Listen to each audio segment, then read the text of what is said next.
অ্যাসিডের মধ্যে আমরা এক টাইপের অ্যাসিড নিতে চাই যাকে আমরা বলতেছি তোমার শক্তিশালী অ্যাসিড। অ্যাসিডের মধ্যে এটাকে বললাম শক্তিশালী, আর অ্যাসিডের মধ্যে আমি এইটাকে বললাম হচ্ছে যে তোমার দুর্বল। তো শক্তিশালী আর দুর্বলের মধ্যে কারা কারা আছে আমি একটু এটা লিখে দেই, এটা তুমি অবশ্যই মনে রাখবা। এটাকে আমি বললাম যে অ্যাসিড, এটাকে নাম দিলাম তোমার সকল অজৈব অ্যাসিড। দুনিয়াতে যত সকল অজৈব অ্যাসিড আছে তারা মূলত তোমার শক্তিশালী অ্যাসিড।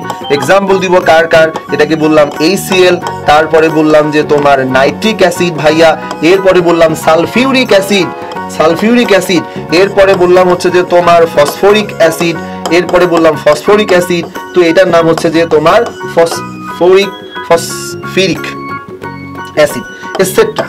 ওকে, তাহলে এই যে এগুলো আমাদের কত বলো তো স্ট্রং। দুর্বলের মধ্যে হচ্ছে যে তোমার সকল জৈব অ্যাসিড, সকল জৈব অ্যাসিড যাদের যাদের হচ্ছে যে তোমার যাদের শেষে কি থাকে, যাদের শেষে বন্ড COOH।